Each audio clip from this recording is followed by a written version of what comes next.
Never before in all our history have these forces been so united against one candidate as they stand today.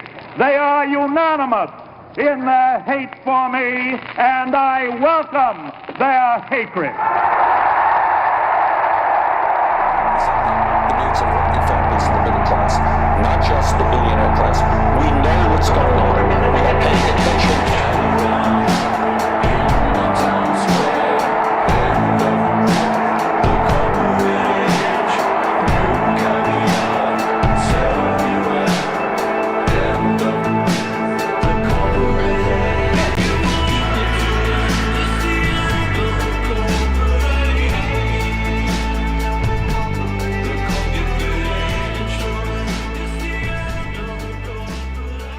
You guys awake? You awake today? I'm awake today. I'm later than normal, and I don't have anybody to blame but me, really. There's an audio issue again, but I got it fixed easy, so thank you for being here, everybody. Thank you for waiting, being patient. The cover card is flooding in China, which is nothing new, apparently, for those folks over there. This is, I don't even know where that is. But they've had 11 days of torrential rain, I believe. There was another incident of major flooding in June. There was also another major incident of flooding in 2014, and there was probably some in between then. The reason I'm showing you that is because if you want to know why China is so eager on renewables, it's because they've done the coal experiment to the point of that.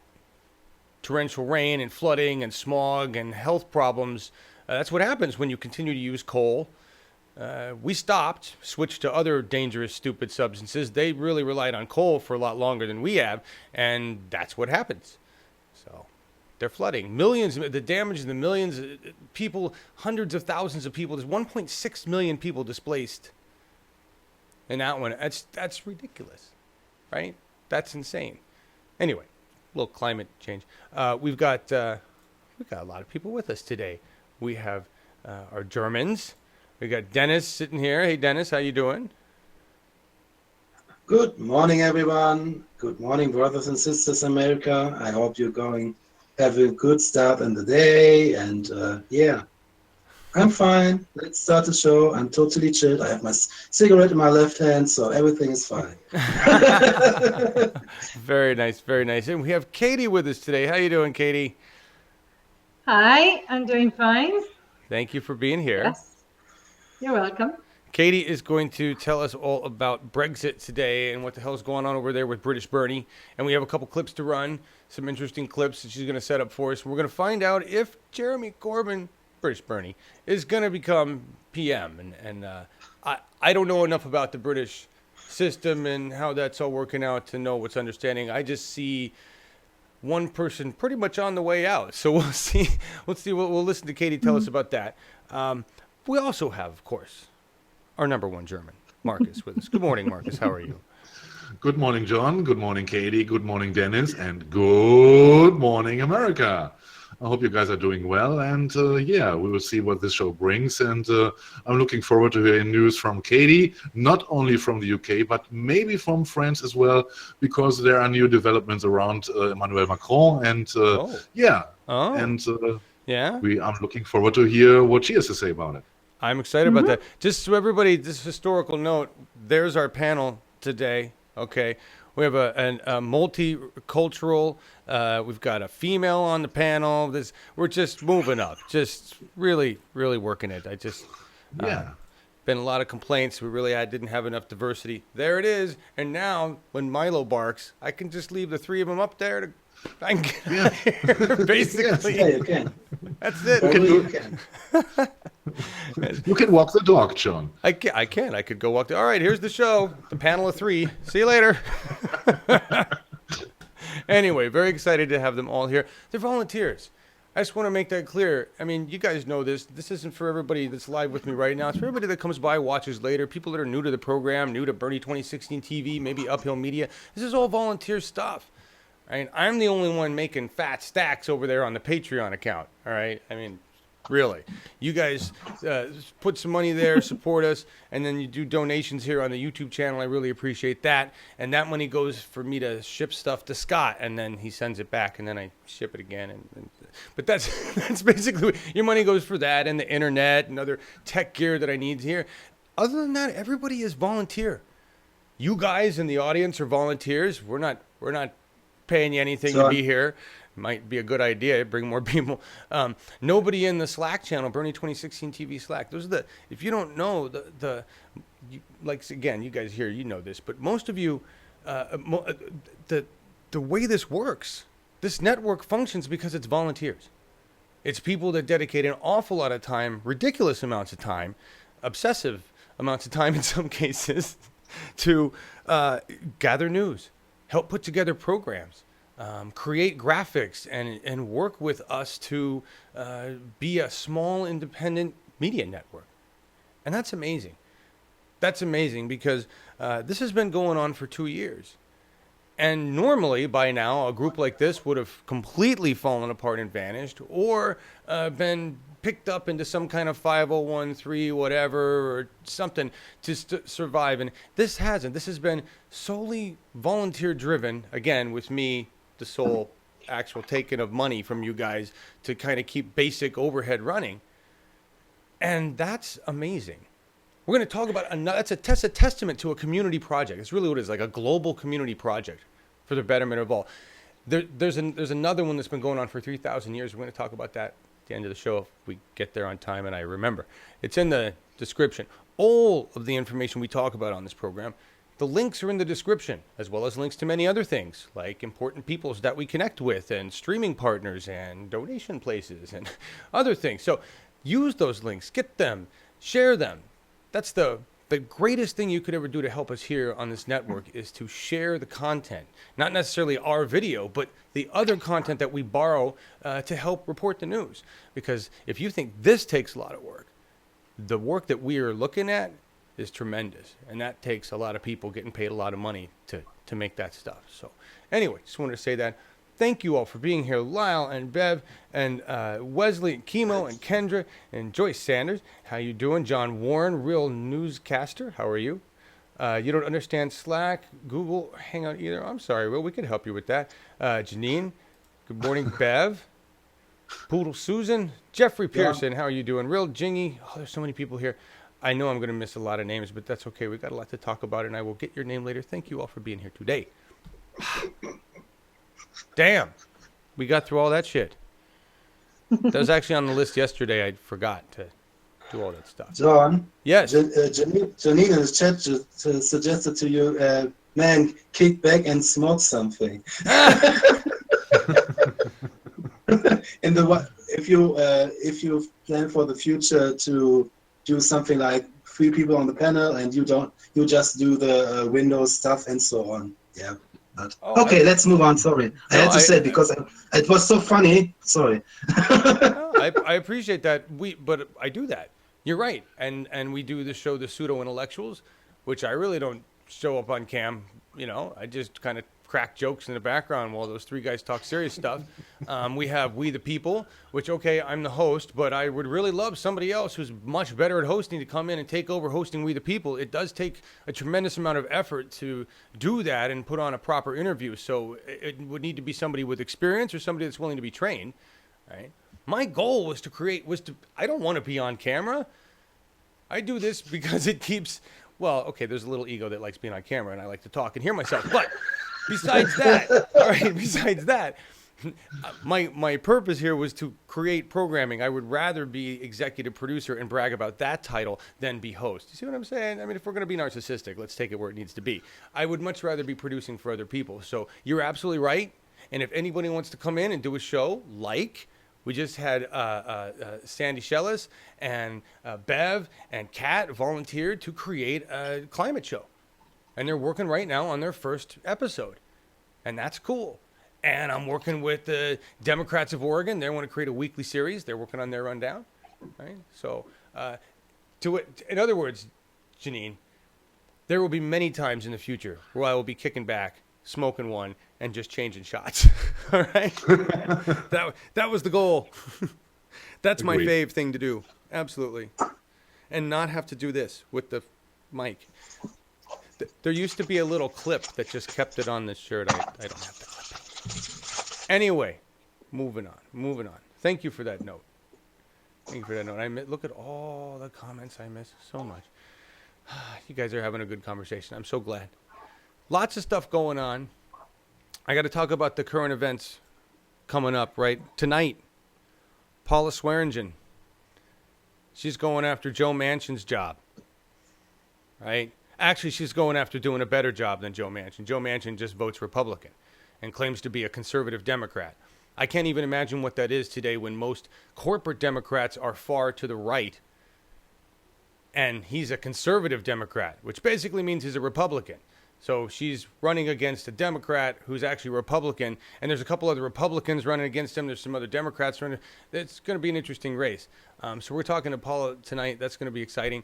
Join us for that. And then on the 15th, we have Bernie Sanders at the Iowa CCI event. This is From Protest to Power. And it's really cool because we're working with Evan Berger and the guys over there at Iowa CCI and Scott Galindez, and I'm excited about this. This is going to be good, especially now that I got the buzz out of the audio. So I don't have to worry about that.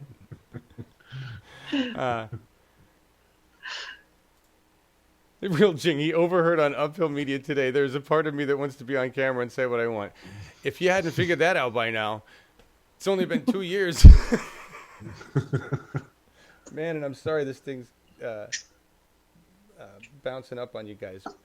There's supposed to be a compressor on this. It doesn't seem to be doing much compressing right now.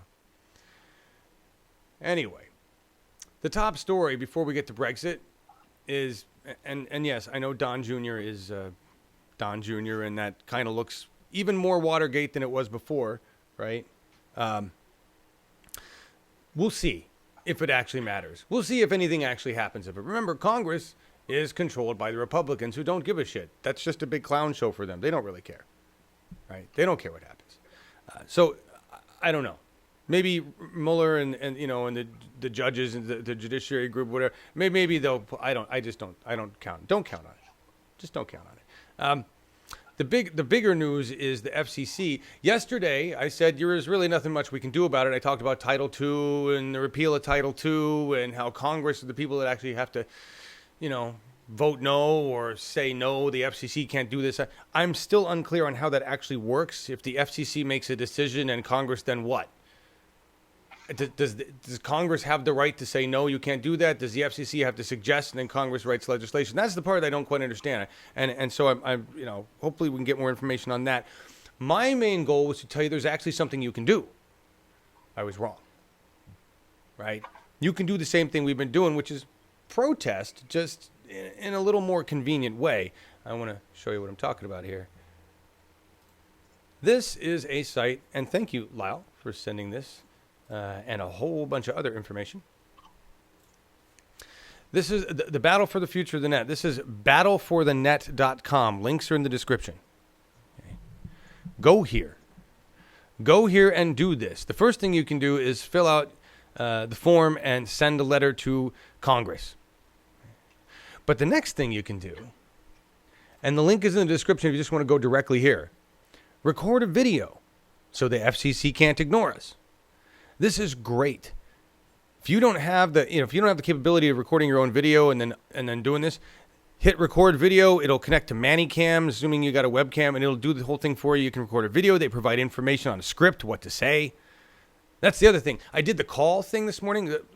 Sorry, I should have explained this. This first one here. Once you do this, they send you to another thing that's like this and says, do you want to make a call? And you put in your information and you put in your phone number and it dials your congressperson for you. So it called Peter DeFazio for me. One of his people answered the phone. Nice young lady. And she was very nice. And remember, you're not calling to scream at whoever's there. You can be angry about the FCC, but the person there is just answering the phone. It's actually to your benefit to just be nice, because I was like, hi, I'm one of Peter's constituents, and I just want him to know that I need him to oppose whatever the FCC is planning on doing. Title II needs to stay in place, and we need to follow those rules, and we want to keep net neutrality in place, and I need him to understand that that's how I feel about it. And she said, wonderful, thank you so much. Can I take your name? Yeah. Can I get your email address? Sure, but it's a pain in the ass, and it took us a while to get that one down. And then she said, great. I got a form email from Peter DeFazio's office that said this, that, and the other. Thank you. I agree wholeheartedly with you on net neutrality, and I'm there with you on it.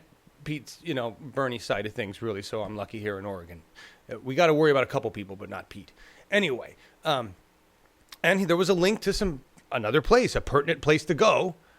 This place, in Peter's email, which is where I can file a comment directly with the FCC. Right? I thought that was awful nice of Pete to send that. So you can send a form letter to Congress from this website. You can call your representative in your district and let them know how you feel. And you can record a video. And I don't know where that goes yet because I haven't finished that part. Because once you go to the recorded video aspect, you can click on upload video. So I plan on just making an extra special video and then uploading it for them. Right? So if you have those skills, you can do that. Otherwise, go there, do these things. Great way to send a message. Why is this important? That pressure, that public pressure on your representatives is useful, like we've seen it be useful with the health care bill. And all the Republicans that are even too scared to hold town halls these days. Right? Understand that for the people in office, they don't give a shit. Really. It's about whether they have jobs. That's what they care about. As far as the FCC and net neutrality, the ones that have stakes, investments with Comcast and the other ISPs, they're going to care because Comcast and the other ISPs want to be able to control that market. They want to be able to have a competitive advantage and offer this, that, or the other thing by throttling or speeding up or blocking or allowing. That's their whole thing. Right? We want to say, I want to pay a fee once a month. You give me access to the net and leave me the fuck alone. That's it. That's the way it is now, right? Although I personally think it should be a government-provided service at lightning-ass speed that we maintain as part of a national service because the 21st century and our government should be providing internet with our taxes as part of infrastructure instead of letting ISPs control the shit. That's my personal belief, is that it should be nationalized and run like the post office, which, believe it or not, actually runs really well despite what the news media says. The post office does well.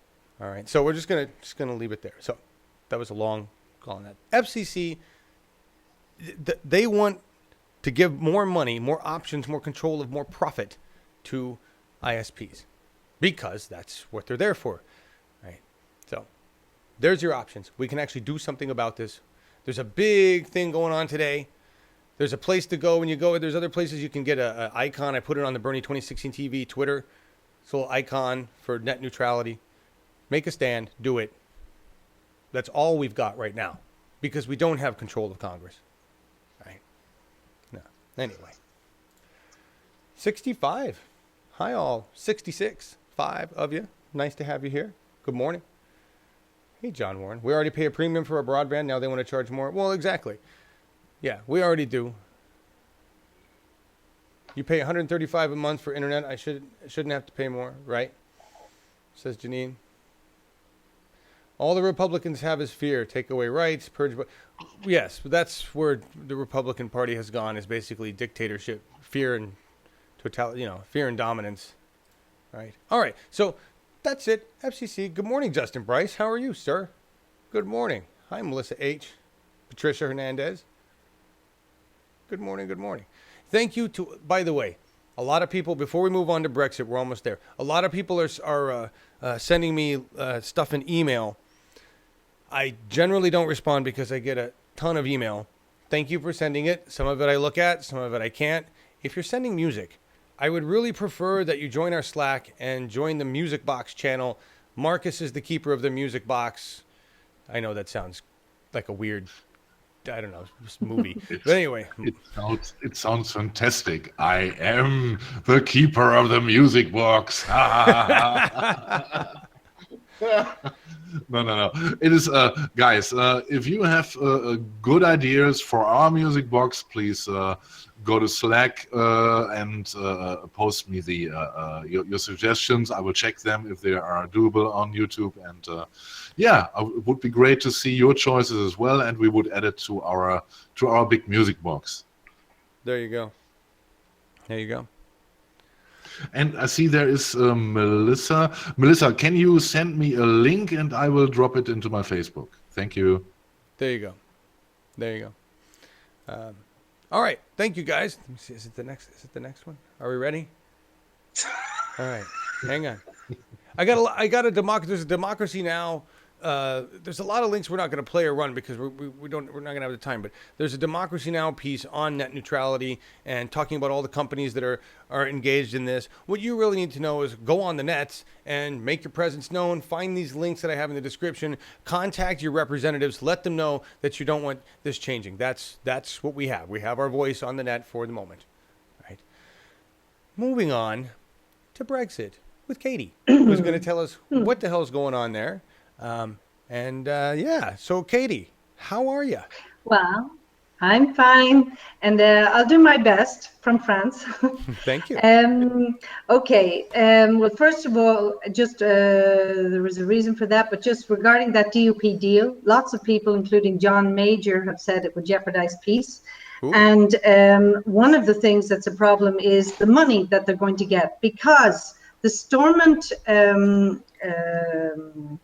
I don't know what they call it, the government anyway, the Stormont Palace, no, I don't think it's a palace, up there, is not working for the moment because there was a breakdown in communications between the Protestant and the Catholic communities. That means that the money that they get in Britain could be dished out solely to Protestant communities. That was said on one report that I was listening to. And hopefully that's not going to be the case, because that could make tensions flare up. And today is the 12th of July, which is Orangeman's Day, when the Protestants celebrate the victory at the Battle of Boyne, which goes back a couple of hundred years. And it's basically a Protestant victory of William of Orange over the Catholic King of England at the time, King James. And they still march on this day. And up till now, the last few years, there's been something called the Parades Commission, keeping them all calm and preventing, because the Catholics, I think, march as well. I presume it's today. And they keep them out of each other's areas so as not to inflame tensions. But now that Stormont is no longer basically taking care of things up there, hopefully things don't get out of hand today. So that's just an aside. But the DUP hang on. Katie, let me ask you this. So you're talking over in Ireland with these two groups, right? Are tensions going to be more irritated simply because of the DUP deal? Are there a lot of Irish people that don't like that deal? Do they care? Well, they care because it puts the peace process at risk, because the British government is supposed to be neutral. It's not supposed to go in with one or other side. It's supposed to keep out of it. And now, of course, it's in with the DUP, and one or two Tories, apparently, I haven't heard them directly, have even said, yeah, we agree with the DUP on whatever. Okay. And that doesn't sound good, but it mightn't get that far, but it's always an iffy time of year. Hey, okay, so back up for me on this. On the DUP, how many parties are there in Ireland? Are there two, or are there a bunch? There are a few in the north, but the main two are the DUP, which is the Democratic Union, and Sinn Féin. The DUP obviously represents the Protestants mainly, and Sinn Féin represents the Catholics. Now, there are other more moderate groups, but they weren't the ones that got the votes last time around in the election. Thank you. Now, Thank you. So, yeah, sorry, it's all interwoven, but it's complicated enough. It is but anyway, very complicated. Yes. No, that clears up a lot. I just wanted to know who the DUP were in terms of religious base, you know, and it just to understand the tension there. But and you got to, I'm sorry when I interrupt, but you got to remember the long period of very bloody terrorism in Ireland, you know, and this includes the DUP as on the one side, you know, and it was a horrible situation. It went through villages, through cities, you know. Yeah, they all have had links. Some still have probably, but had links to paramilitary groups on either side. And the DUP were the ones that were the most right-wing, I suppose you'd say, of the Protestant groups. And Sinn Féin would have been closest to the IRA. Then there were other moderate groups, but they're not being talked about now. All right. Anyway, the thing, it's just to say, because this is the 12th of July and because Stormont is not actually in charge at the moment, hopefully things don't get out of hand. They've huge bonfires today and the marches, and well, we'll see. But there isn't, it's not that there's an appetite to go back to those days. They don't want that. Right. But you will always have some people who might make use of the situation. Anyway, that's as regards the DUP thing. Now, as regards the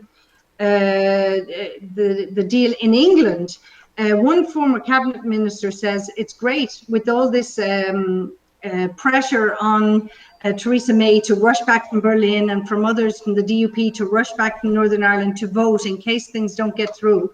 All we need is 7 of us and we'll get a concession of some type out of Theresa May. So doesn't sound good. Yeah. Anyway, so basically they're all, I think, leaving her in charge because they don't want to be the ones dealing with Brexit. Nice. Yeah, it's a mess.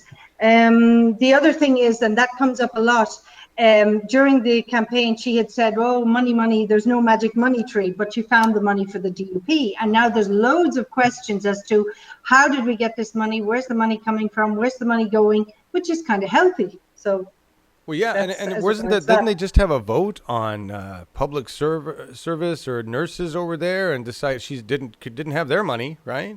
Yeah, that's it. I mean, this was just no time after Grenfell, and there was a vote, and you would have thought that they would. You're talking about a 1% increase, or it could have been as little as that, and she wouldn't change anything, or they wouldn't change anything. They just voted to continue and keep the public service pay freeze, I think is what they called it. Even after all that, so it's kind of sad, but well.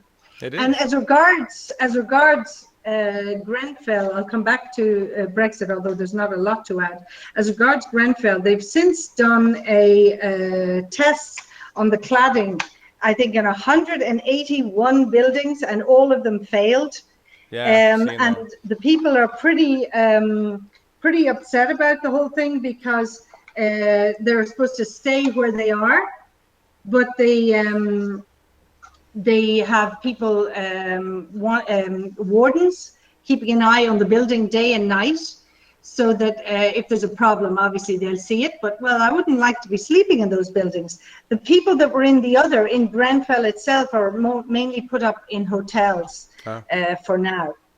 But, you know, there's a lot of mistrust there between the people and the council. And, you know, and Corbyn has called, there was a big march, not one day more, I think it was called on the 1st of July or something, and Corbyn called for independent people, special measures from the government to take over the council or something, and, you know, the tarnished council, I think was said. It's under consideration. Right, right. So we were talking about this earlier, and I've got this first clip up. I don't really know what this person says. Get a grip. We were talking about. I love that woman. You want to set this up for us? What's going on here? Dennis, you want to, or should? She's talking about the mess that the Tories are doing with the Brexit, because some cabinet members of the Brexit say, yeah, it doesn't matter if we get a deal or not. The other half is talking about, we need a Brexit deal. They have created a minister position for Brexit. And he's talking another shit, and they seem to be doing the thing right. And with Thornberry, if Corbyn gets to to be the prime minister, she will probably, in the American way, the vice president, the vice prime minister, and she's calling them out about it. All But right. but in a cool and way. So yeah. All right. Yeah. Let's start. And I like to add that what Deniz said is absolutely correct. And the division is not only based in one of those parties. There are hardcore Brexiters on both sides, be it Tory or Labours, and there are Remainers in both parties as well, and the Remainers are now formatting. They are gathering now and trying to build up a force, trying to prevent the Brexit or to make a soft Brexit happens, which I say does not exist. This is an illusion. You know, there is no soft Brexit. There is only a Brexit or a Brexit which would cause much more damage. All right. Thank you guys for the setup. Here we go. Yeah, I know that the honourable member is new to this, but the way that it works is I ask the questions and he answers them.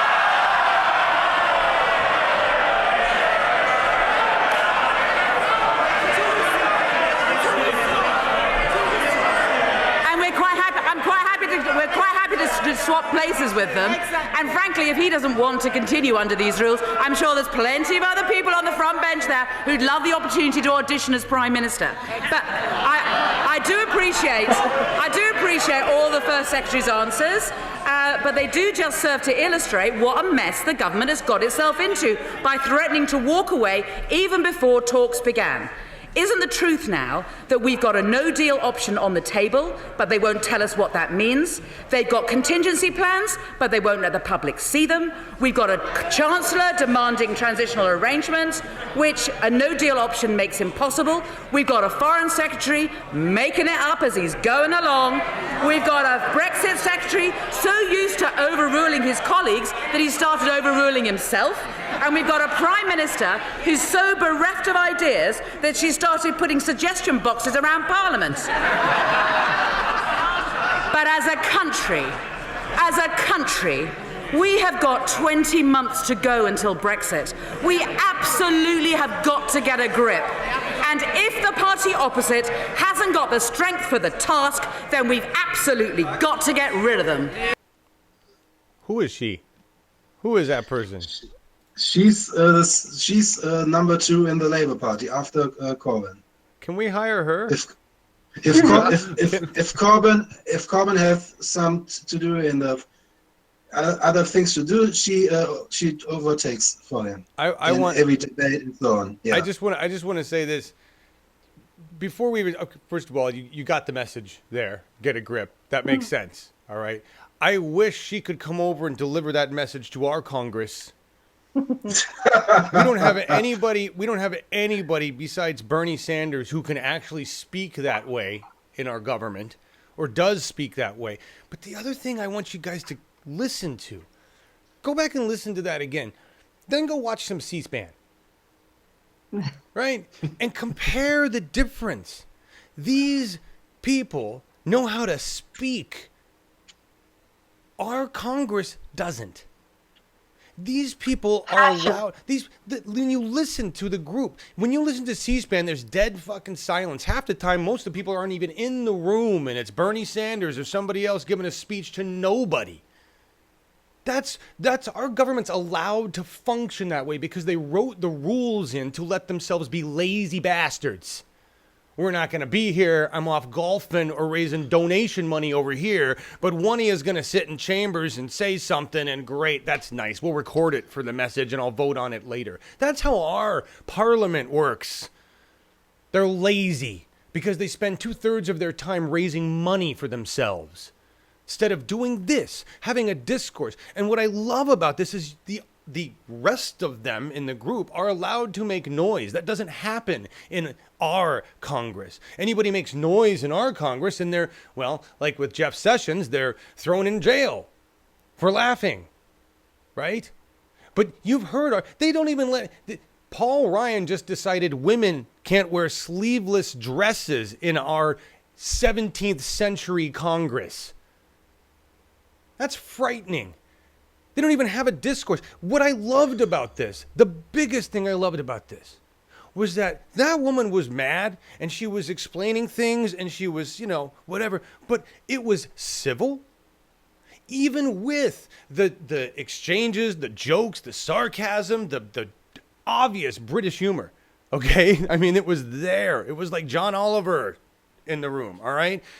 But you saw the reactions. They were laughing. They understood it. They were like, I mean, it was so different. I want that. I want that in our government again. We don't have that. We got a bunch of old fuckers sleeping at the wheel, collecting a paycheck, doing nothing, fiddling with their junk and hitting a button under the desk to vote for people who aren't even there, falling asleep, playing solitaire.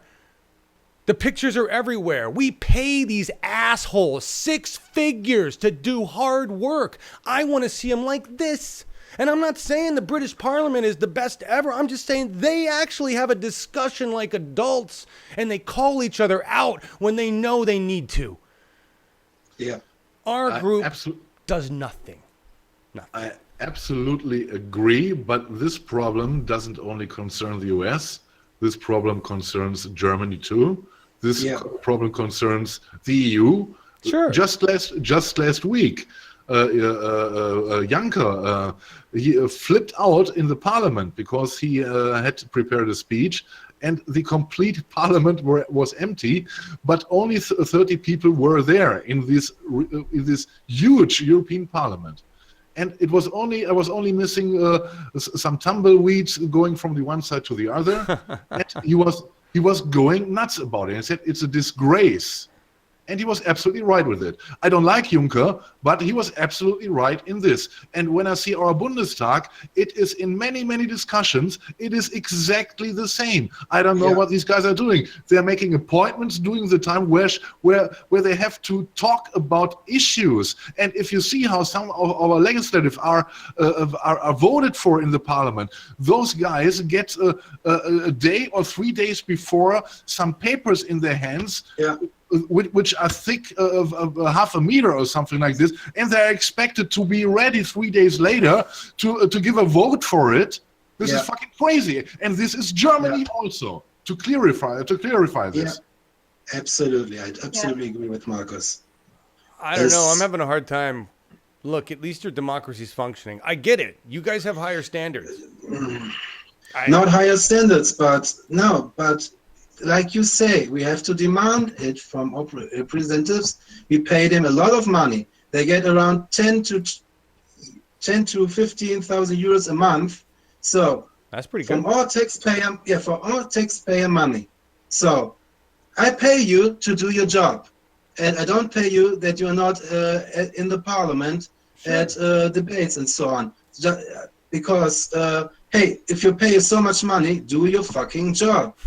For example, I have problems to get in contact with my representative from my local area just for the state, for my state here in Germany, for my state.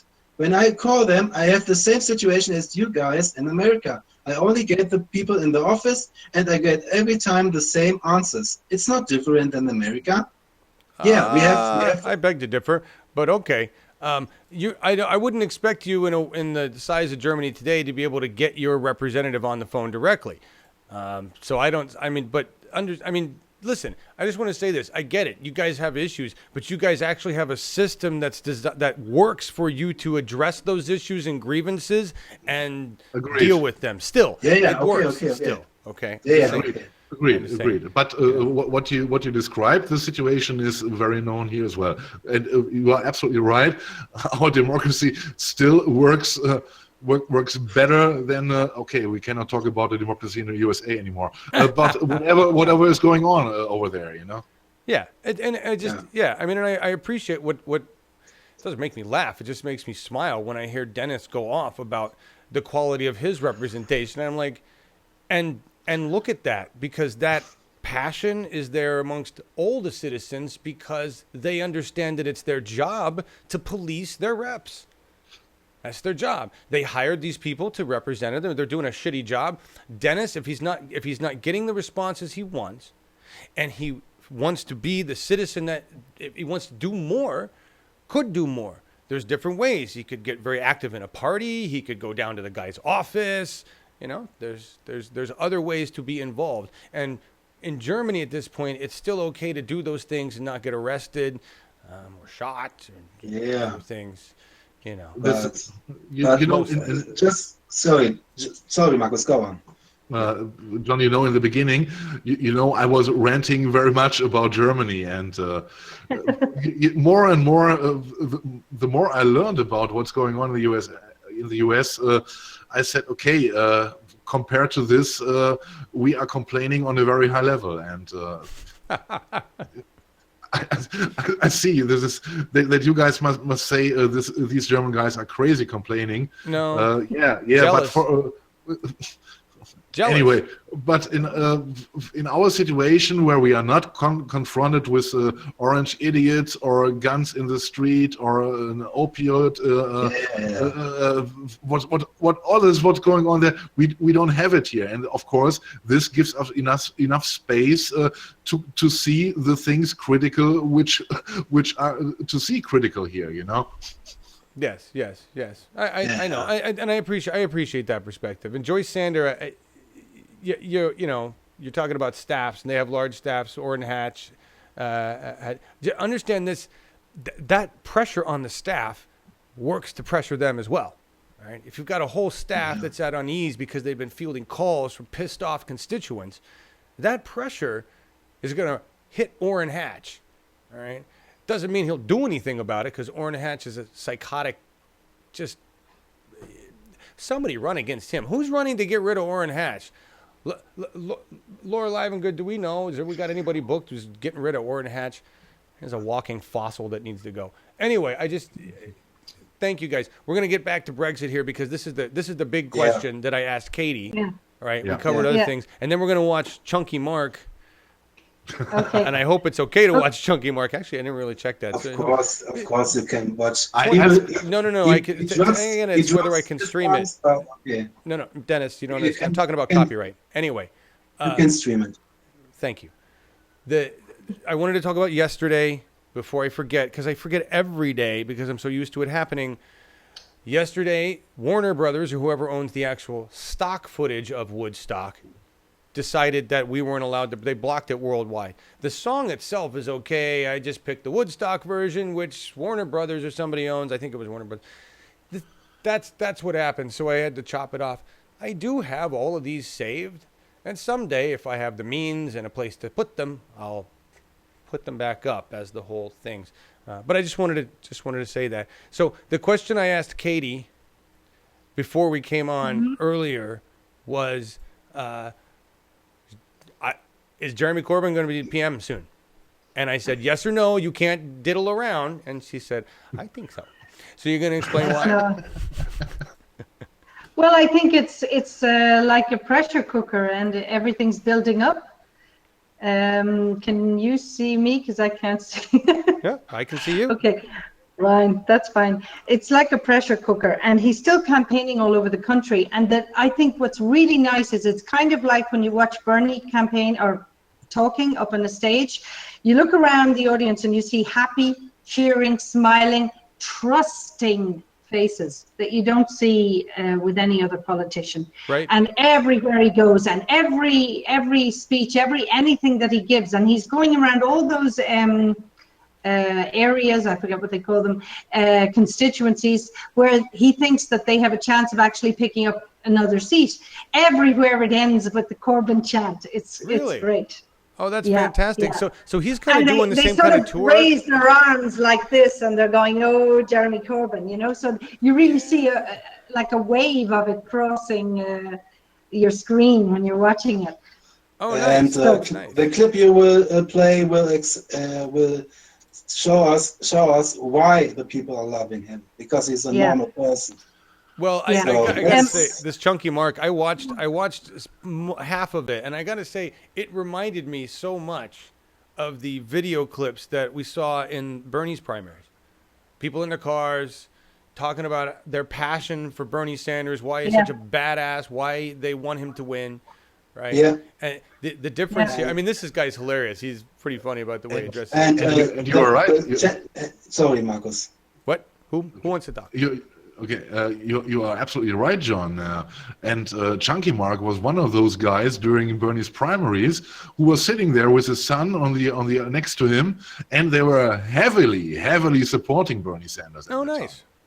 Yeah, wonderful. And furthermore, that Chunky Mark never voted in his entire life, he said, and Jeremy Corbyn was really the first person he was voting for. So talks long story about Jeremy Here Corbyn. you go. Okay. So let's watch the clip. Yeah, it's Jeremy Corbyn. Jeremy, I just went in snappy snaps. I said, can I print a picture off my phone? I sent it through and Jeremy Corbyn was there on their computer screen. A girl looked over and whispered, the absolute boy. The guy in the shop was laughing, said he's got a great manifesto. I said, look at his tracksuit, mate. This is class bowling down the street. He's a vegetarian, makes jam, not war. He's got an allotment, he's got a bike, and he's got a plan to bring actual democracy to politics, to people's lives. Economic democracy, where everyone shares in the wealth we all create. Not the elite pinching food off our tables, cutting our wages to pay for their castles and their yachts. Yeah, that tracksuit is cool, he said. Retro. What kind of bike's he got? I said, I think it's a racer. It's a racer. One of those one with curly bars where you have to get down for the ride. Started telling the whole shop I'd seen a picture of Jeremy Corbyn riding a white unicorn with multicolored laser beams coming out of his wrists in prisms of light bouncing off blue skies, rainbow luminosity.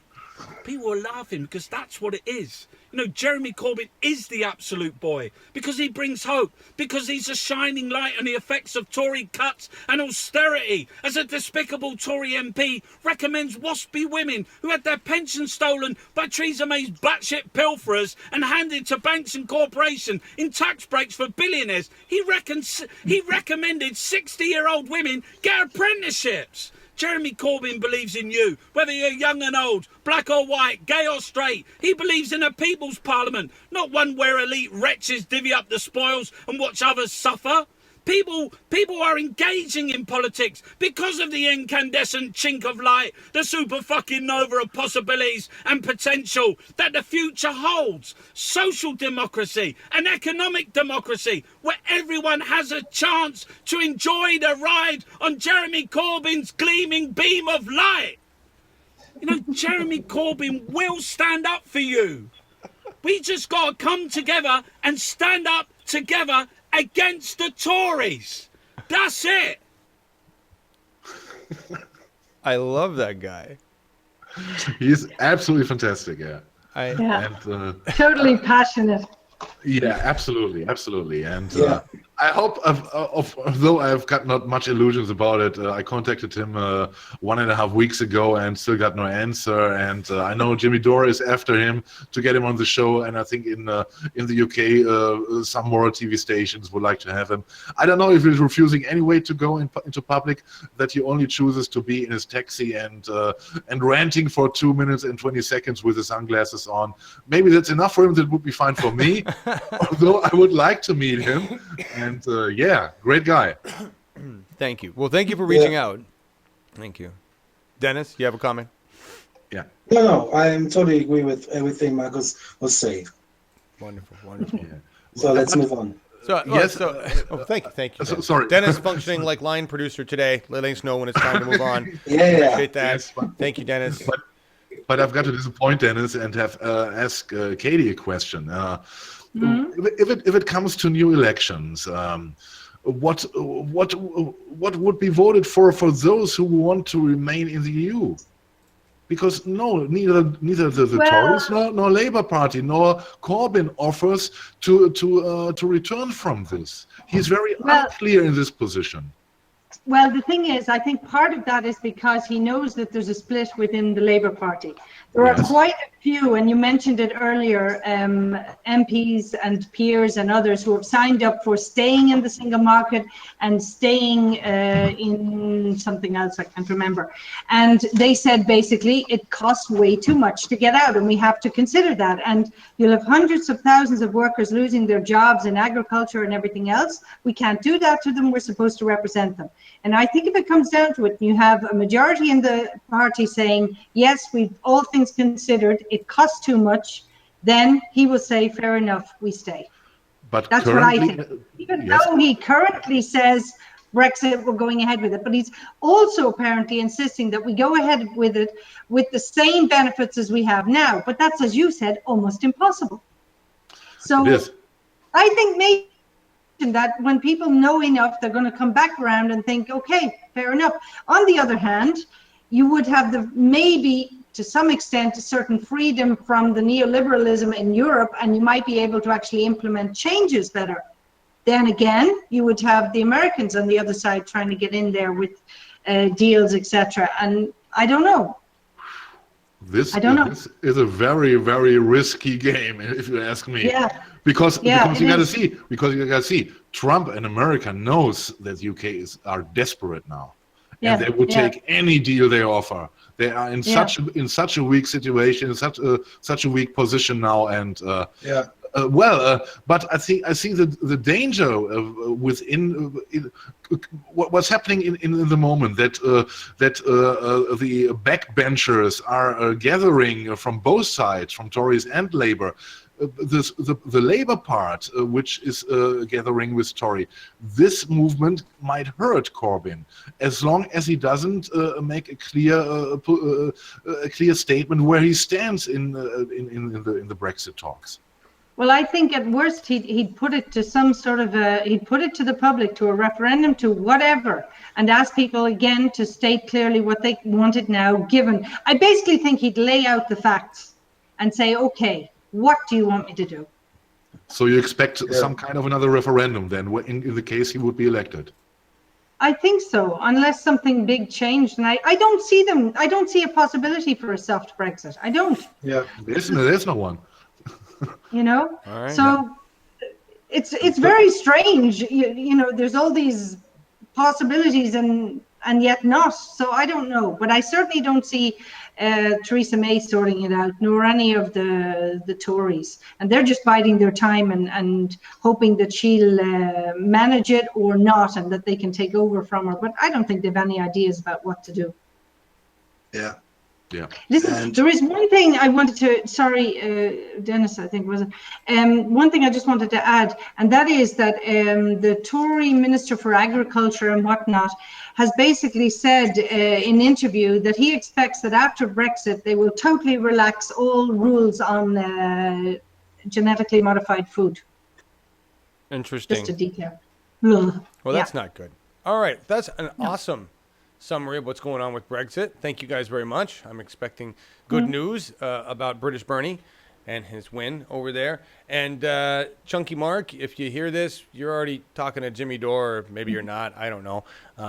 But, you know, you could go on down and come to us, because I really can't offer you what Jimmy Dore can in terms of views and whatnot. We can have more fun maybe over here. I don't know. We'll see. Love to talk to you. And just so you know, the whole rainbows light thing, that was Bernie on a unicorn first. You British guys copied that, and I know it was because you were watching our primaries. But that's okay. You can have it now. We can share the rainbow power. It's all right. All right. We can do that. Bernie's power comes out of the unicorn. Jeremy's comes out of his wrists. I get it. Totally different powers, like superheroes. We just got to keep it a little different. All right? Just fine. And I like the idea of Corbyn wearing the jumpsuit, the jogger suit, as part of his superhero-ness, right? So, anyway, love that guy. That's how he is. Yeah. All right, moving on. We're gonna cover Don Jr. for 1 second, because Dan Rather gave us a wonderful little clip from the Today Show, and we're gonna watch this. It's almost, you guys, it's almost like real news. Like like it used to be with anchors and asking tough questions. It'll remind you of that from a past era when we had that back in the day. Not quite, still not quite, but the lawyer for the White House or President Trump, this guy, has a tough time addressing the questions. They're basically caught in their own bullshit. If you're not aware, the White House actually prepared Don Jr.'s email. That set about a kind of circle of things. Again, don't know whether it means anything, but watch this lawyer try to lawyer-splain this. There is no illegality in this meeting. And you know what's interesting also? I mean, people are going through the email, and that's fine. Donald Trump Jr. released the email. Unlike Hillary Clinton, who deleted 33,000 emails, he put that out there. Well, that's not a great story. I'll tell you why. Because Donald Trump Jr. came out and said, I'm releasing these emails because I want to be completely transparent. He did that about an hour or so after the New York Times called him and said, we have this story. We're going to publish it. Would you like to comment on it? He said, his representative said, I need more time. Give us more time. And in that time, he went out and released this email chain. That's not being transparent. That's trying to appear as if you're transparent when you're backed into a corner. Well, look, I mean, his lawyers made the decision to release the entire chain of emails. That was the decision they made yesterday. Because they were going to be published. So, okay, so what? They were published. But Jay, he when released first them. asked about this meeting on Saturday, he first told the New York Times it was about Russian adoption and nothing else. And But then the that's next because day that's had what the to meeting acknowledge actually that was. yes, the purpose of the meeting was to obtain this damaging information. And by the way, if you want to be fully transparent, Jay, you could have released this chain of emails weeks ago, months ago, when the Russia story first exploded about possible meetings. Well, you know, look, two things here. Number one, the meeting was about the adoption issue, so that was a correct statement he made. That's all it was about. Correct, but so that's misleading, right? No, that was what the meeting was about. Number two, when you say we can release, I represent the President of the United States. We were not aware of this. Obviously, the email. We were not aware of the meeting. The president did not attend the meeting and was only made aware of this email. In fact, do you know when the president saw the email? When everybody else did. Well, let me just make sure I'm clear on that, because at one point in the email exchange, Rob Goldstone wrote to Donald Trump Jr., I can also send this info to your father via Rona. That's Rona Graff, his longtime personal assistant. Yep. Have you gone back and checked and rechecked Rona's emails to make sure she didn't receive this information and the president didn't see it? Well, Rona works for the Trump organization. I represent the president of the United States, but the president did not see any emails relating to this at all. I can tell you. Can you explain then the following timeline? On June 3rd, they reached out. The Trump campaign gets a call from Goldstone about setting up this meeting, offering damaging information on Hillary Clinton. And 4 days later, the president in a speech says, I'm going to have some damaging information about Hillary Clinton probably coming next week. Yeah, well, there was opposition research was being done every single day by the campaigns. That's the nature it is. And there was information that came out days after day after day, as did against the president. So that was a correct statement. It was not based on any of this. The fact is that this meeting, I just want to be very clear on this as the president's lawyer. The president, I said it already, but I'll say it again. The president was not aware and did not attend this meeting and was only made aware of the email and this chain of emails, which he only saw yesterday as it was released. He was made aware of it just in the last, really very, very recently, by his lawyers. The legal team met with the president to discuss it just literally days ago. Yeah. And if you believe that, I mean, seriously, you remember when this happened? I remember when Trump says, I've got some stuff coming. It's really good, right? Oh, but he wasn't aware of anything Don Jr. was doing over there, right? There was other opposition research happening at the time. Where is it? What is it? If we have it, what is the other opposition research that was we never saw that get released? Can we see it now? You know, lying pieces of shit. It is absolutely crazy to think as if they were a family. I know. I know. Yeah, this is, well, again, it's Dan Rather went on some MSM and said it's already worse than Watergate, right? And I don't think we'll see anything happen to this. Although Mike Pence has been gearing up, been collecting a lot of money. Mike Pence has been out there raising money outside of touching NASA gear. He's been raising money, and he's getting ready to take over because I think they all know. and you don't see him for days anywhere. I know, because he's doing those fundraisers. He's completely away. He's gone, and he doesn't want to get involved for normal reasons, not into the scandal. And he's hiding and waiting for the chance to take over. He is.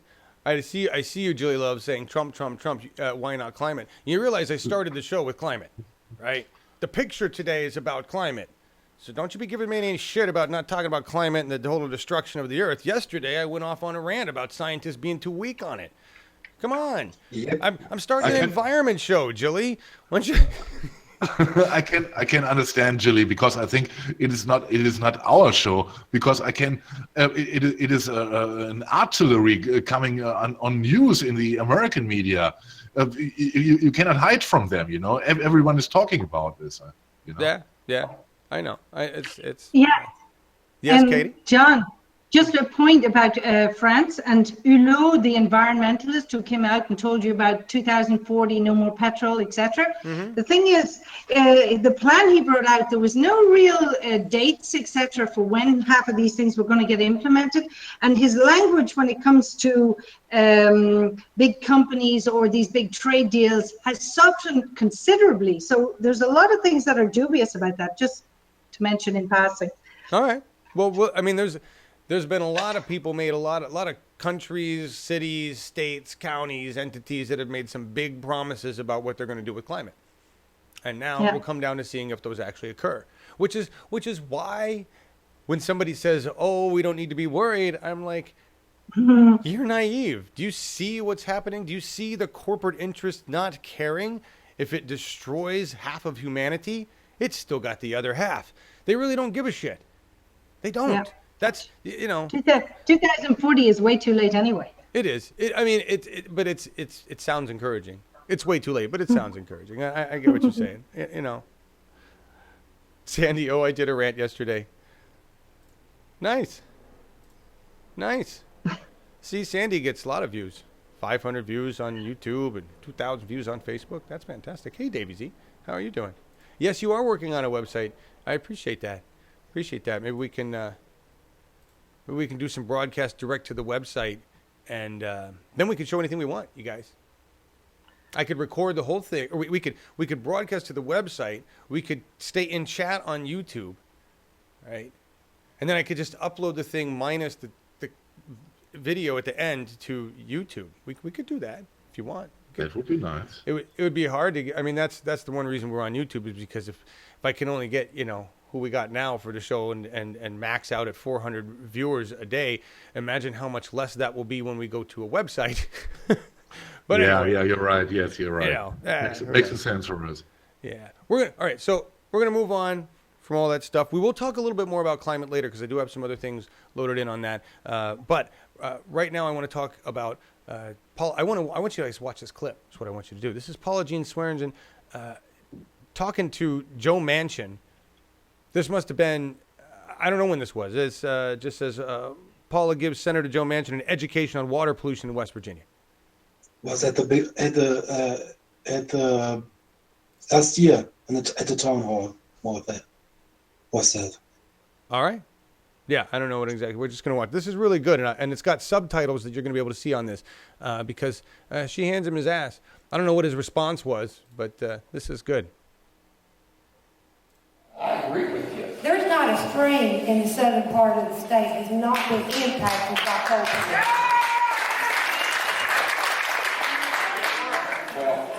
Our streams run orange and black. What do you say about wild and wonderful West Virginia? Some of the cleanest water in the world is gone. It's destroyed. Who's going to clean up the mess when Cole's gone, Senator? What kind of problem? What is that thing to do?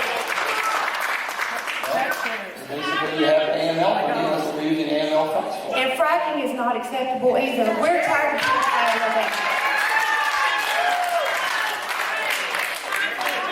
We want clean and safe jobs, and we want a future for our children. I'm tired of trying to... These people want a job too. Yes, they do. They deserve a job. They deserve a job.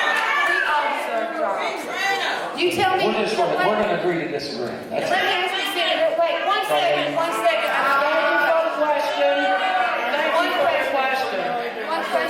your question. One question. What makes a coal miner more important than every child in West Virginia that has to deal with dirty water?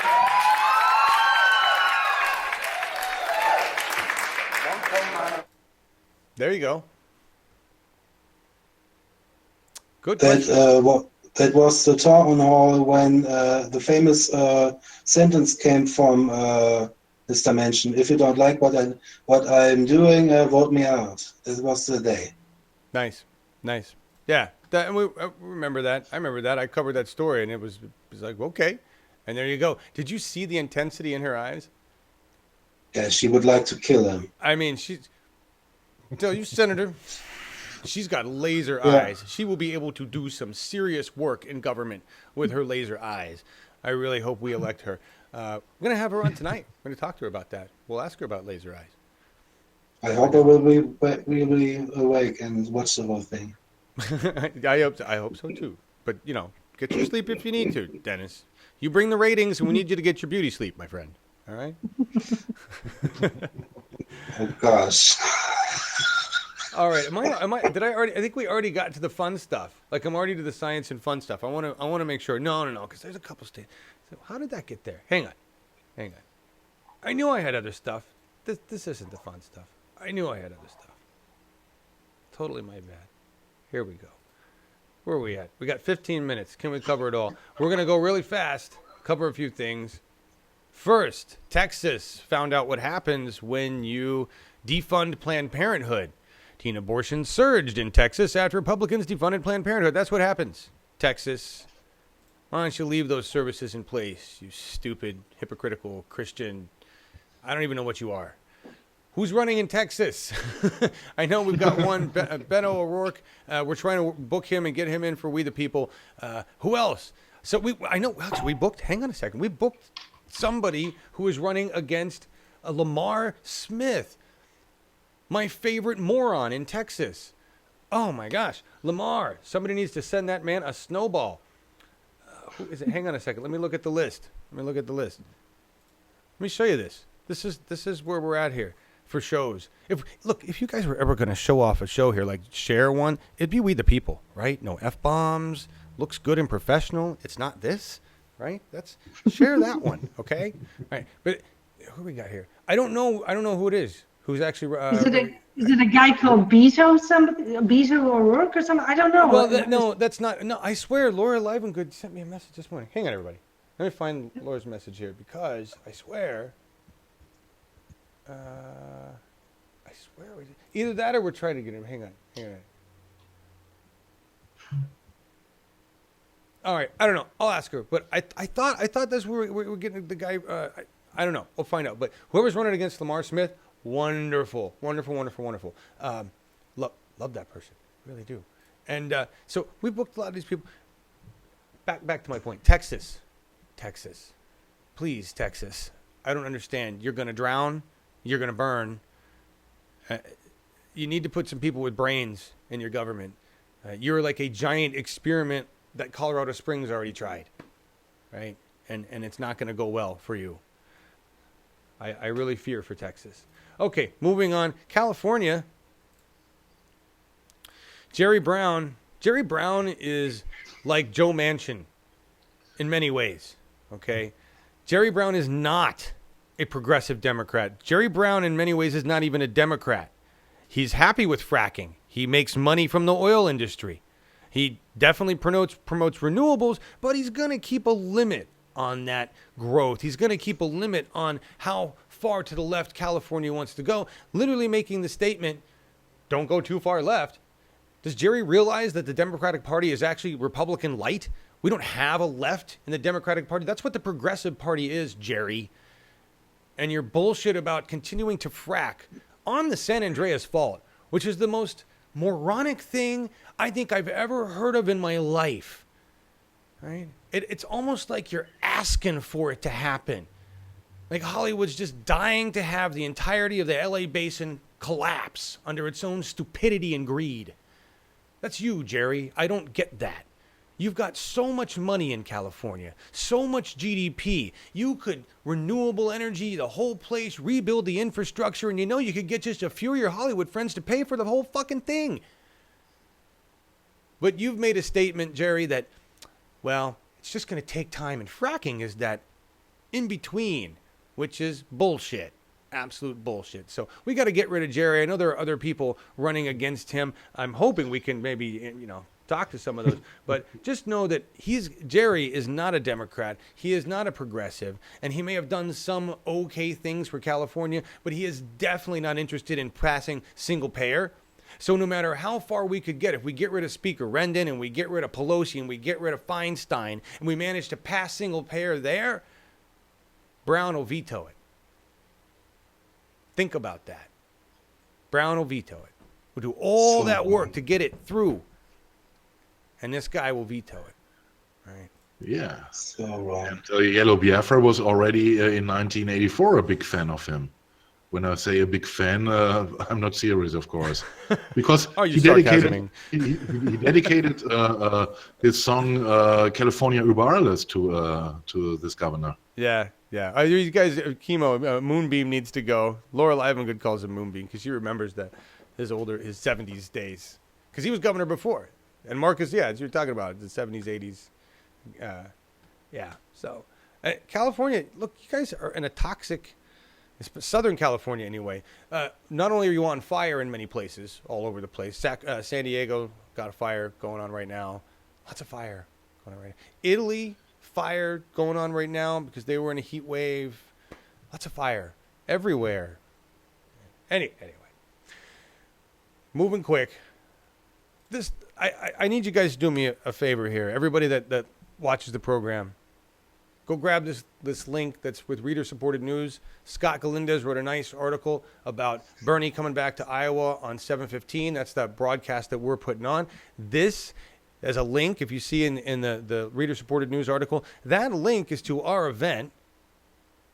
And I'm really, really nervous and excited about this particular one because we are coordinating with Our Revolution, who will be streaming the clean version of this feed from Scott's Live You Solo to their, I don't know, wherever they stream it, Facebook or their page. The Iowa CCI will be grabbing our hosted stream, which means I'm going to have to watch my F-bombs, and they'll be pushing that out to their group. They blasted this press release out nationally, right? We worked together on the graphics. This is really exciting, but I need you guys to grab it, share Scott's link, help. This is where Scott works, reader-supported news, and they're always struggling for donations. They do a really good job of reporting news. They're independent. Reader-supported news was formed by people who used to be in Truth Out, including Scott. So if you could go there, if you can donate anything, subscribe, just help get the word out with Scott's article, I'd really appreciate it because we've relied a lot on Scott, and Scott needs our help. So, and so does reader-supported news. So if you could do that, I'd really appreciate it. Thank you. House Republicans have added funding for Trump's border wall, just so you know. They still don't know what it's going to be, how it's going to look like, but they give it billions of dollars. Money that could go to many other things. But they're going to build a wall. The estúpido wall. Vicente Fox. And I just want to talk about this real quick. See that chart? That is the Republican health care plan in a chart. Let's look at this a little more closely. What you're looking at here is the damage done financially to distribution of change and average net transfers, benefits, less taxes under the Republican Bullshit Care Act. So if you're like me and making less than 10K, you're going to get hurt about anywhere to $2,500. You see that, the chart there? That's what it's going to do to me. If I were able to even afford health care or have health care, now it's going to cost me even more. Net benefit is that, negative dollars. However, if I'm making more than 200K, I get a nice fat bonus of $5,000 in tax benefits. I don't know. If I were making more than 200K, would $5,000 in tax benefits really fucking matter? Maybe it does. I don't know. I mean, if you're making more than 200K, you know people who can take all that money and stick it in the Caymans. Why aren't you doing that? Why not just avoid taxes and instead of going through this route and creating legislation? Jeez. That's what the Caymans are for. That's the plan right there. Other than the fact that it's going to kill a lot of people, it will basically make it even more unaffordable for people like me and you and everybody else to have insurance in this country, which is the opposite. It's the Unaffordable Death Care Act. It's basically what they've created here.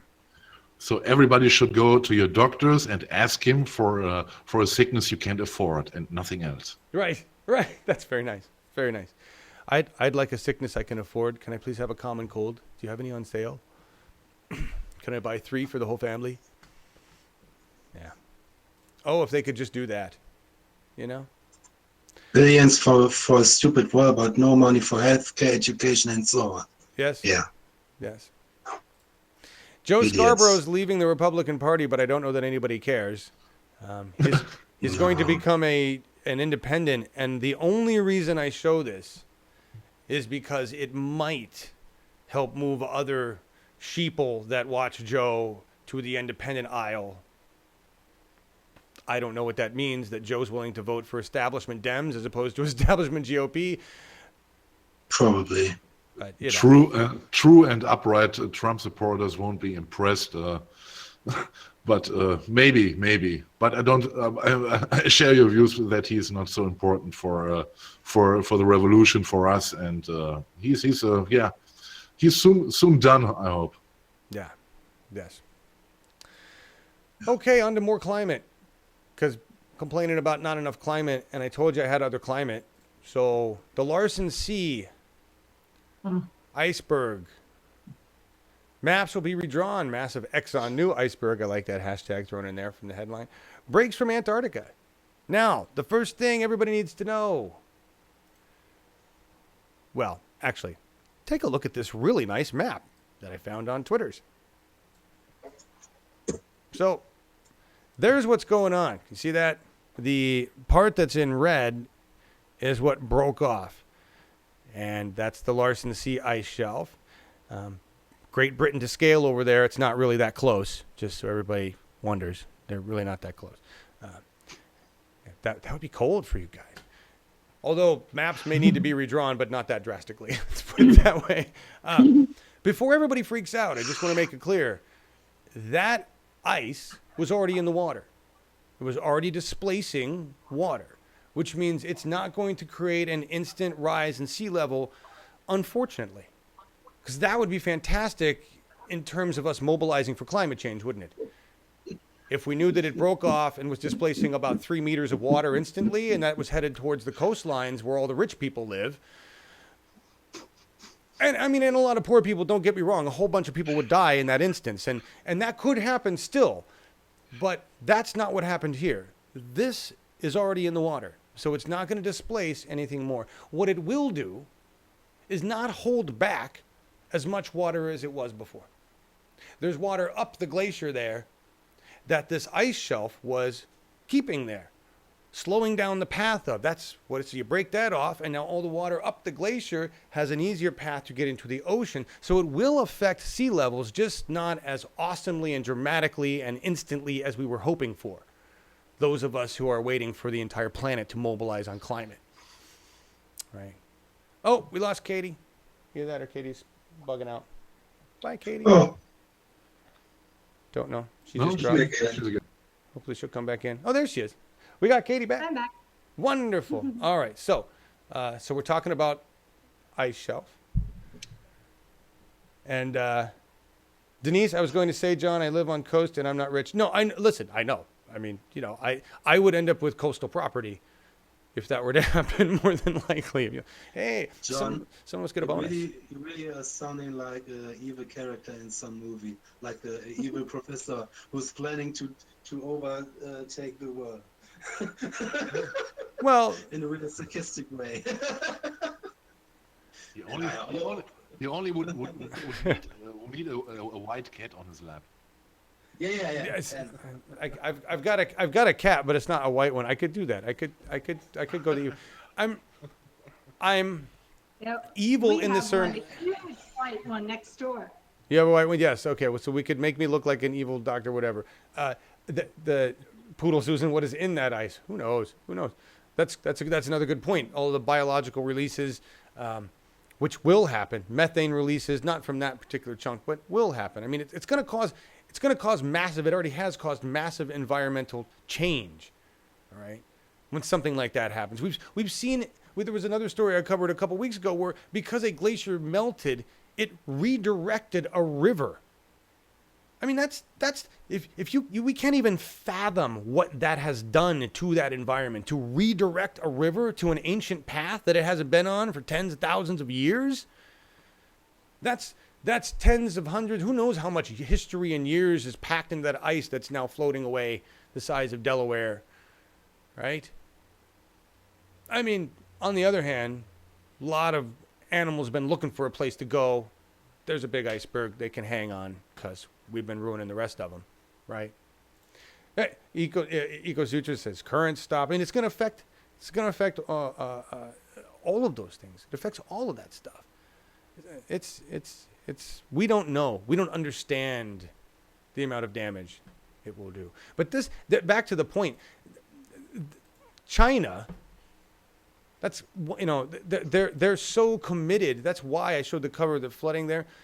China is very committed to fixing their climate issues. They don't care about everybody else. They care about their climate issues. They're going to sell their old technology to Kenya and everybody else. They understand that if they want to have a populace that's not underwater or dead because they can't breathe, they have to fix their air. Over here, Trump's trying to bring that. Maybe China can sell us coal technology.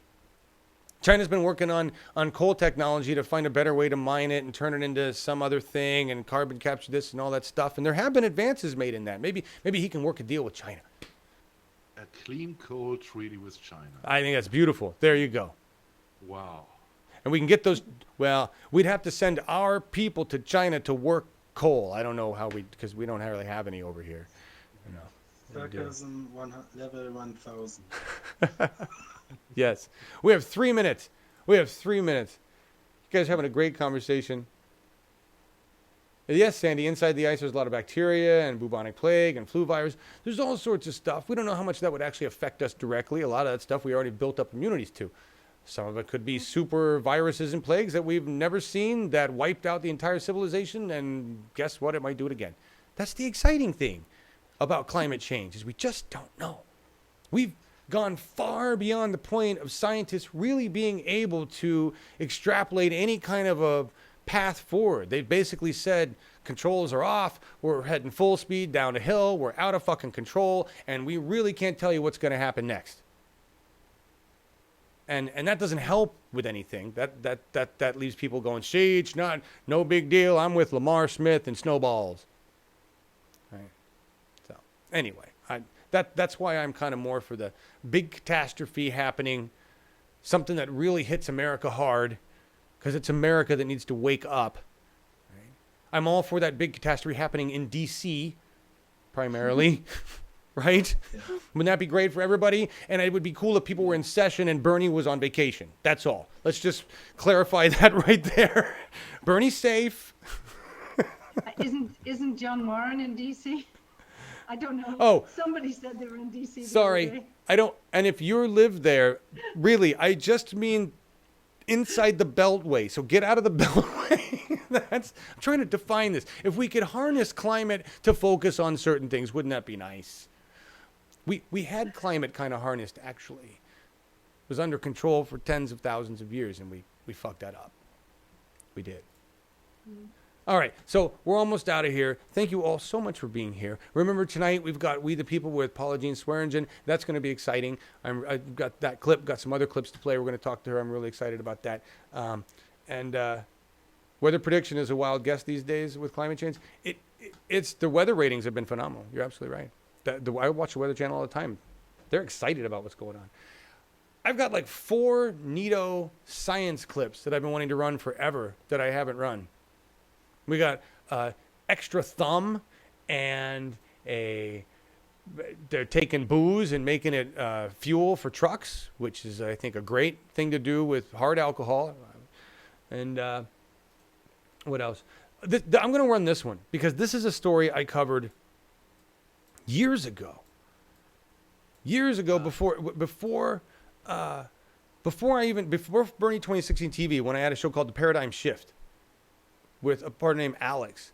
And we just talked about technology and stories and progressiveness and moving forward. This is before I really got involved with politics. And we saw that, I think it was Brown University, somewhere where they do, it's a military hospital. It was a military hospital, I think in Texas, was experimenting with what they called at the time spray-on skin to deal with major burns. Here it is.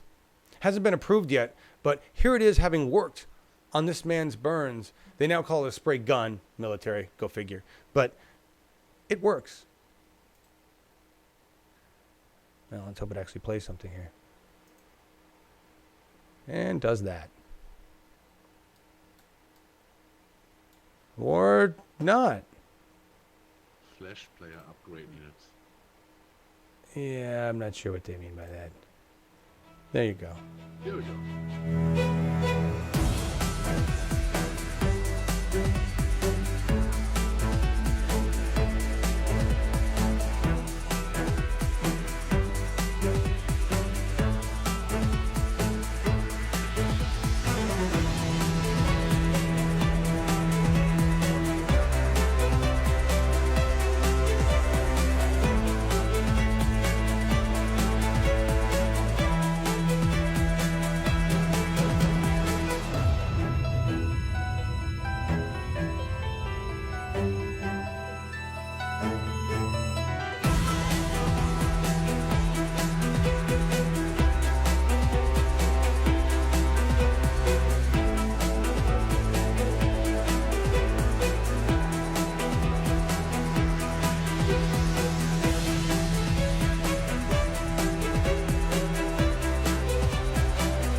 That's pretty badass.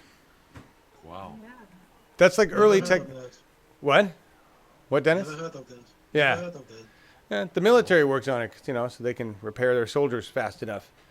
That's tax dollars at work right there. One portion of the military. That's early Star Trek stuff. You think about it, right? And did you read the news we had yesterday about the majority of the Republican voters are now against colleges because they don't trust science and education? Yes. Yes. Does it make sense in respective what we just saw? Yes.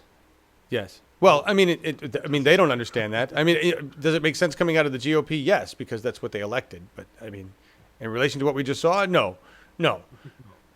But that's, you understand. Wait, Marcus, understand that to them, that's not technology or science. That's the military. So as long as they're funding the military, they're funding that. Okay, and this knowledge drops from the sky. Oh no! It is. Let me see. It is God-given, right? No, it's the military. They went and won it. They shot something for it. They battled for it. That's how the military works. Now I get it. Doesn't require scientists or science. It's just the military. They just go beat it up and it shows up. That's how it happens. You got to beat something so hard up that it brings results. Yes. All There right, you go. I get it. There you go. Okay. You guys, that whole concept of discourse, just go beat it up. Anyway, almost done. All right. Nice to have you all here, by the way. Hey, Michael Stapleton. Bev, thank you for hovering. Because we should all be uneducated hicks. Yes, Chemo, that's what we need running our government right now. Suits and ties that have no brains to really do anything other than put money in their pockets. Here's what I was talking about. What, Dennis? No, go on. I was just going to show you guys we were talking about community projects, right? The Bernie 2016 TV channel has been a volunteer project for 2 years. That's not a long time. There's been many other volunteer projects that have existed for a hell of a lot longer than that. But this one I had no idea about, and this is freaking cool. Look at that thing. That's a chalk horse. I didn't know it existed, but apparently chalking horses, some kind of a British thing to do, because, I don't know, got nothing better, because their food sucks? I don't know why. Anyway, they've been doing this for, I mean, no offense, Brits, seriously, I love you all. They've been doing this for a long time. That 3,000 years, people have been showing up and keeping the lines. It's chalk. It's a chalk hill. And what they do is come and chisel away and make it all neat and clean and follow the same patterns. And they've been able to do tests on the ground. Before, they didn't know how old it was. They thought it was a couple hundred years or whatnot. And they were able to do testing and find out that people there have been coming to that hill and doing the same thing for 3,000 years. That's amazing. If we can stick together to do something like that, you know, what, Katie? No, it just reminded me, I'd heard of that before, but it reminded me of a story which fascinated me from years ago in Ireland, where this English guy had heard there was a treasure buried near this tower, and he came with a metal detector. And the reason he thought it was there was he was told that they'd been told by their parents and grandparents, and he eventually found the gold, and it was there for something like 1,100 years, and it had been passed down by word of mouth. It was not written down anywhere. Oh, crazy. Crazy. Yeah. That's crazy. I mean, there's a lot of stories like that. And actually that one lends to a lot of the truth about legend and the things that we talk about and those legends being passed down and the truth to those things, which is really, really cool. Julie loved mentioning crop circles. Crop circles are really cool. The fact that people are willing to take that kind of time to do the art, I think, is amazing. It's a really cool thing to watch. And it's fun to even, you know, fantasize that they're done by aliens, really. They say the audio is low. The audio is low. Problems? Yeah. I don't know if mine's again. No. No, yours is, your audio did go low. I don't know why. That is weird. Talk again, Marcus? We'll check 1, check 2, check 3, check 4.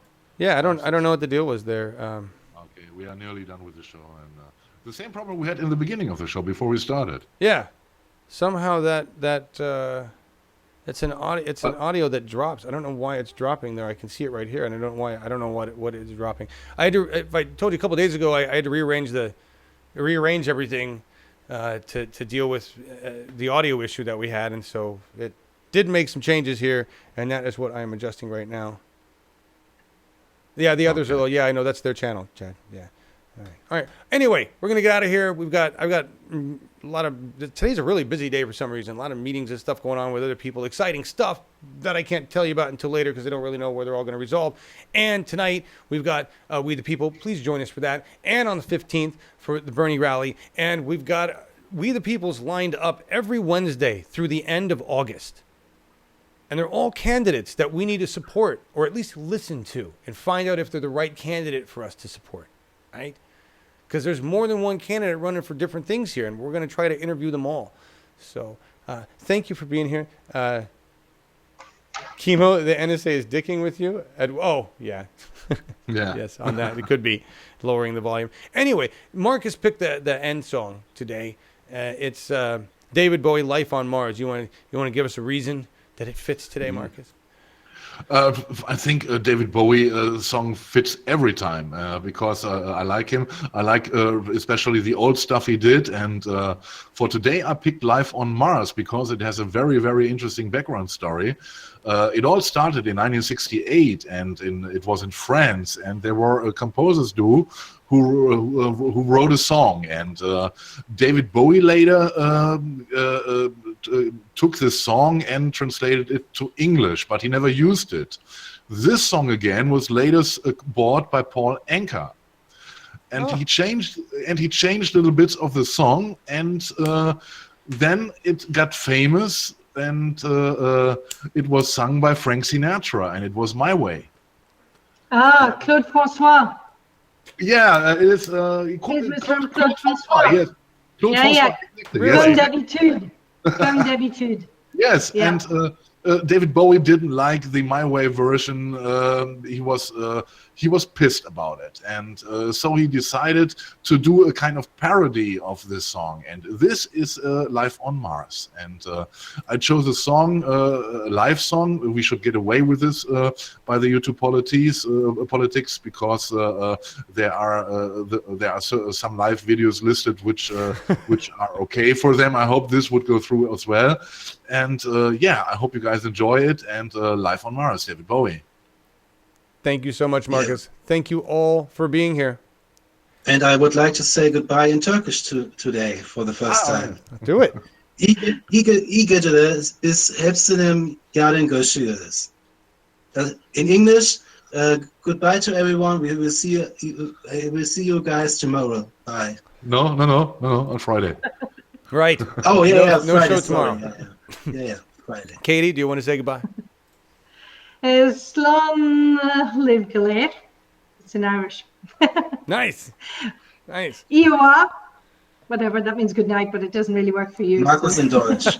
All right, Okay. that was very nice. Ich wünsche euch noch einen tollen Tag, eine gute Nacht, und wir sehen uns alle am Freitag.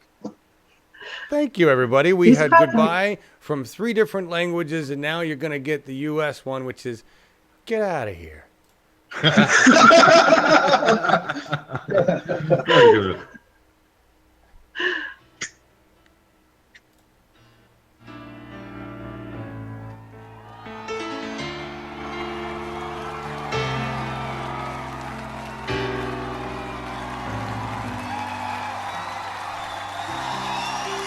It's a god-awful small affair to the girl with the mousy hair, and her mommy is yelling no, and her father has told her to go, but her friend is nowhere to be seen as she walks through a sunken dream to the seat with the clearest view. And she's hooked to the silver screen, but the film is a saddening bore, 'cause she's lived it 10 times or more. It's about to be lived again, as they ask her to focus on sailors fighting in the dance hall. Look at those cavemen go. It's the freakiest show. Take a look at the man beating up the wrong guy. Oh man, wonder if he'll ever know. He's in the best-selling show. It's the life on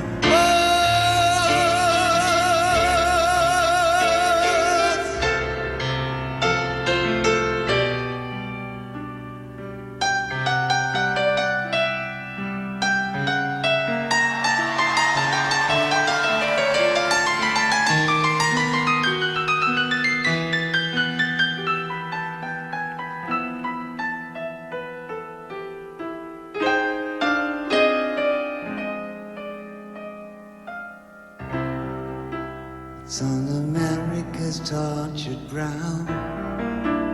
Mickey Mouse has grown up a cow, and the workers have struck for fine, 'cause Lennon's on sale again.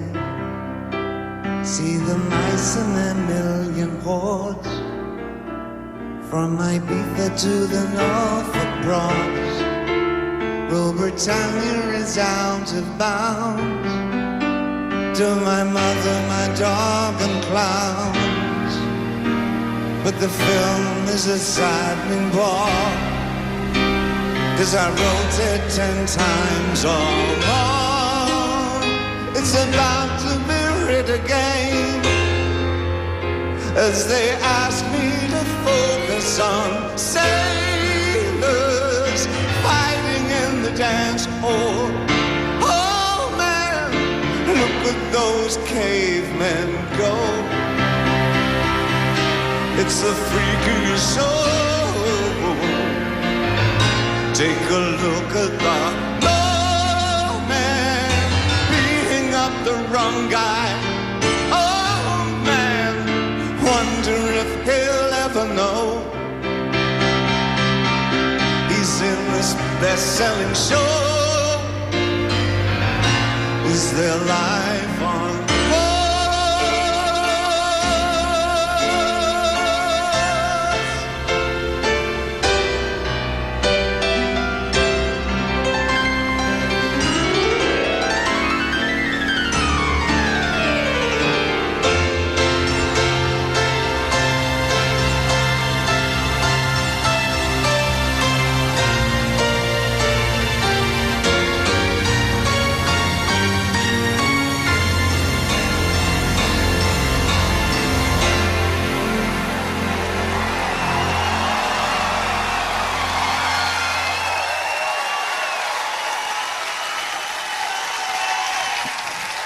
Thank you very much. Thank you, Michael.